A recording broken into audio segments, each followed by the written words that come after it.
My mind holds only what I think with God. Let me not value what is valueless, and let me perceive forgiveness as it actually is.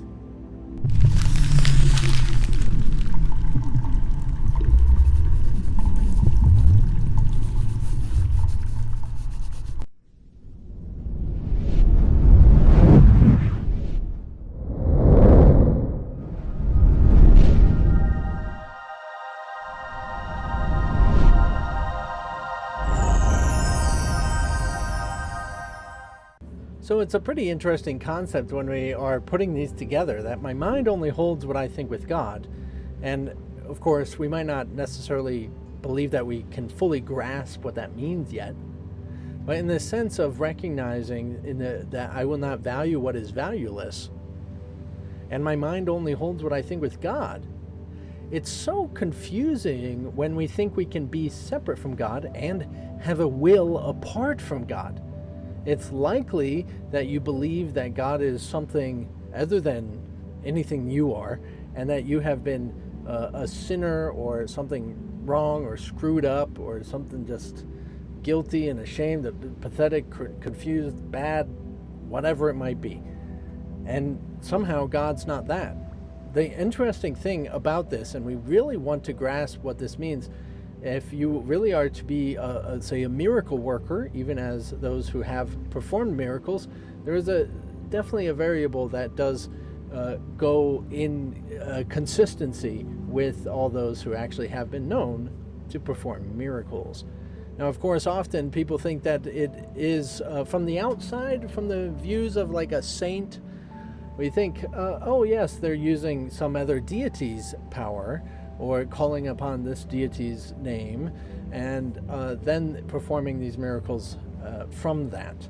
Now, of course, yes, that would be more so the deity doing it and not actually them, correct? But in any case, we want to actually grasp and recognize that the common variable of this is actually perceiving beyond yourself. That there is a sense of what this is recognizing that what you are is a limited self that can't perform miracles.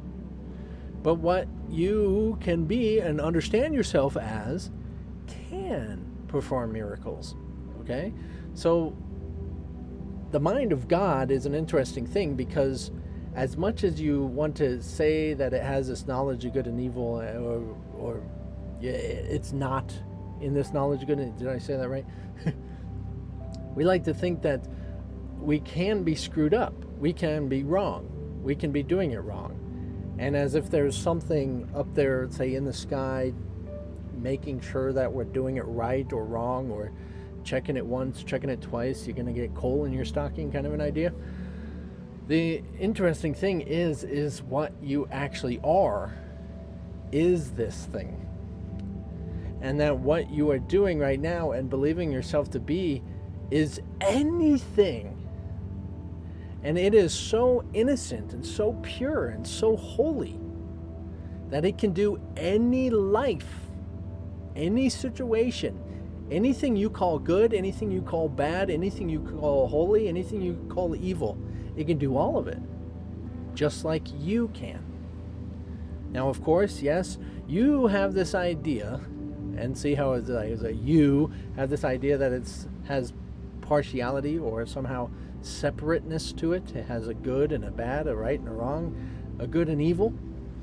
And it doesn't have this aspect. So it doesn't have this concept.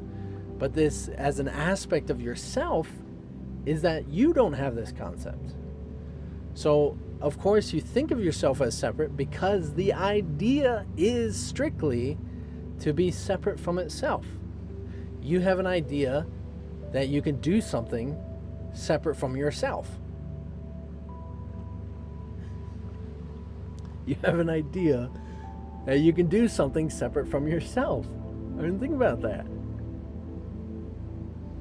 Now, of course, it's likely, that might not make sense to you. Of course, I do something on my own accord. I have free will, say, to go with God or against God. And see, that's what I'm saying. I'm saying that you are God, and that you believe you can do something against God or for God or with God. You can't. You are who you are, and you will always be who you are. And I know it's a little daunting and confusing, but that's why you experience this whole different levels and degrees of understanding from what you are. But you'll always be what you are. That's why you can do this. So what you can do is anything. And you're doing this. You're doing this separation thing.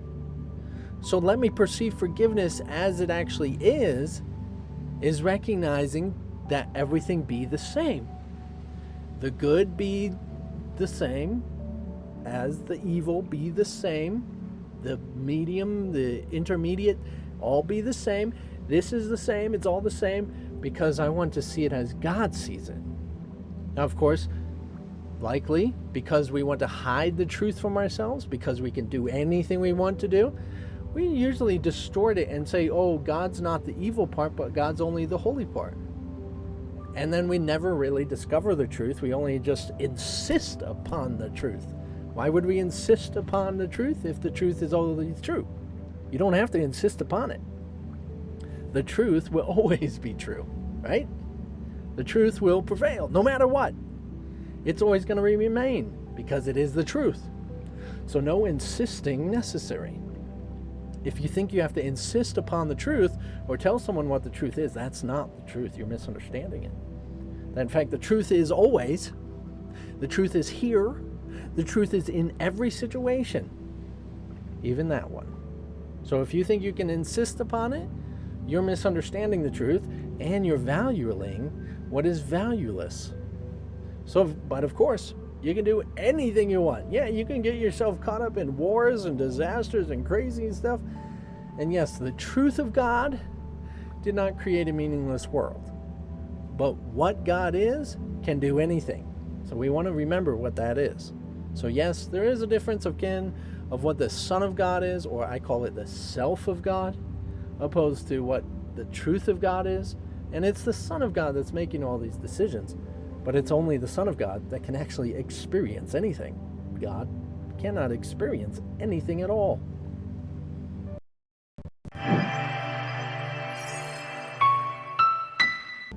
And that's something that about truth is interesting. Is that, like, wait a second, you tell me God can't experience anything? Well, most of what you hear about in the Bible or most of any other books is a partial idea of the totality of what God is.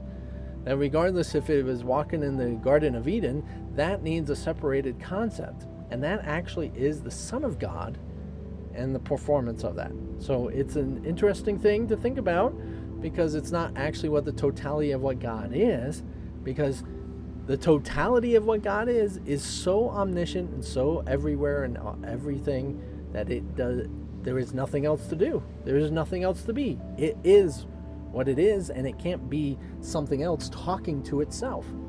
That's what you are for. That's what the Son of God is for.